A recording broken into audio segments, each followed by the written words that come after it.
Alright, so you're hanging on the thinnest of Valorant ranked threads and wondering why you suck so much in competitive play, causing yourself to continuously derank in your graded matches. Well, you have come to the right place, as this no BS guide will actually help you to improve. First and foremost, I've seen a lot of YouTubers and pro players stress on this subject, and that is, do not crouch instantly when you see an enemy.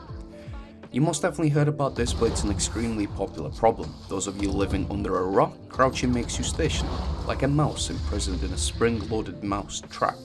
Very original, I know. I said the best way to counter this issue is to actually making this your priority, to not crouch in your games. More specifically, log on, turn your deathmatch on, play the match without crouching, make this your objective. And this will positively help you to not crouch as commonly as you are now. It is the perfect example of practice makes perfect, so go ahead and knock yourself out. In fact, what you can do is knock two birds with one stone. As well as non-crouching, you can practice counter-strafing your opponent by pressing A and D in the opposite direction of the enemy, making you a much more target to hit. Another way I see people countering this is binding the crouch button to your weapon, so it does a bit of a drop every time you crouch.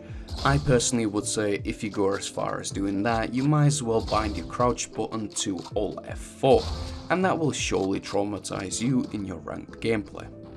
If this doesn't help, well my friend, the only thing I see for you is to bind yourself to a real life explosive and see if you will crouch then. Yeah, it's kind of a big problem, so don't do it. The second habit is relying on your Duelist to clear the site. Now, this is something not many people talk about but happens almost every game. You as a non-Duelist expect the Duelist to clear the site for entry. You smoke everything off or someone does it in your team and you just don't power through, you don't go into the site. Or if you do, it is by then probably too late as the whole opposing team is already cooking some teriyaki chicken with some potatoes, waiting for you to peek the site and blow your head off back to Iron 3. Not following your teammates when they call out a rush on a specific site is baiting. You just baited your team and put them in further risk, putting yourself and your rank in jeopardy. This is a team player competitive game, meaning you have to play with your team to win the games.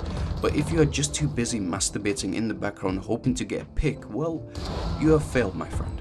As Jet just dashed in, died, Reyna flashed in, died, and now you're in a 5v3 situation looking at Sage, what the fuck do I do?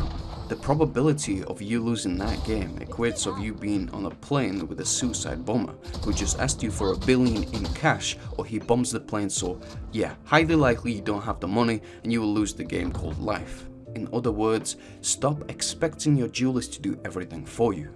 You should be doing them together. The Duelist should not always be first, so play and adapt with them, and believe me, this will help you to rank up in no time. This leads me nicely to the third habit, and that is rotating on time. Rotating on time is the line between you winning the round and losing the game. Scenario looks a bit like this. You are all pushing A side, about to rush in, but one of your teammates die, telling you that the opposing team stacks, so naturally you commit to a fallback and reevaluate your situation.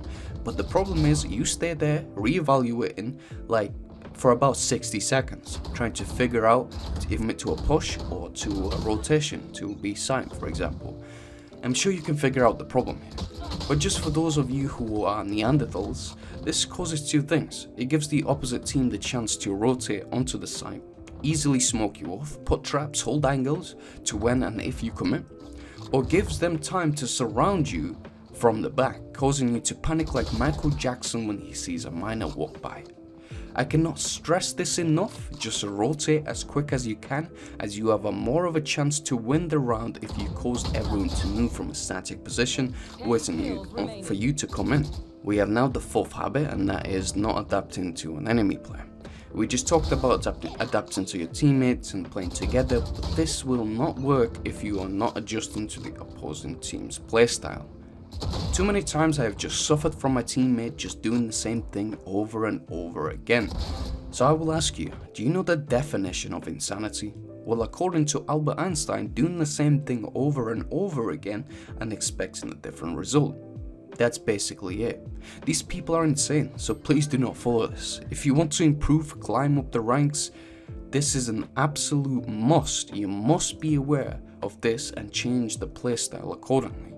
If the enemy team is playing highly aggressive, don't try to run at them like headless chickens. Hold the angles, play a little slow, try something unique, do something unexpected, as any diversion will be beneficial to you. Fifth thing we're going to point out is bad crosshair placement. Now you probably heard this a bunch of times. It is an important subject, but I'm gonna keep this short as I can talk about this for hours and make a separate video on dissecting step by step on how this actually works. In short, you must be aware of it. You need to control your crosshair placement like your life depends on it. This is not much of a problem in higher lobbies, but definitely is highly visible even in platinum and gold. You must understand there is slopes and angles that changes your placement, even if it is seemingly in the middle. The dead center, even if it is in the middle, isn't necessarily correct. The perfect crosshair placement does not actually exist, and you can only perfect the adaptability to the position you are on the map and understand how this affects your crosshair placement and your position. So now we're getting into the last bad habit for today's video, and that is map awareness. So forget everything I've ever said in this video and focus on that for a moment, because checking your map is what separates rookies from the dons, the absolute men of steel titans who save the day, in contrast to those who are the backseat casters who don't even make the show. Not only this will make you aware of where the enemy is, but where you are and when you can push without shifting, and when you need to shift so the enemy team gets the RKO out of nowhere. Just in case you didn't know, but there is a circle that shows the distance in which the enemy team can hear your footsteps. So please look at your maps, and this is not the Uncharted Fortnite. Nothing is really overwhelming here about the map. Just adapt to it, look at it, and it will make your ranking much better. As always, thank you for watching and have a pog day.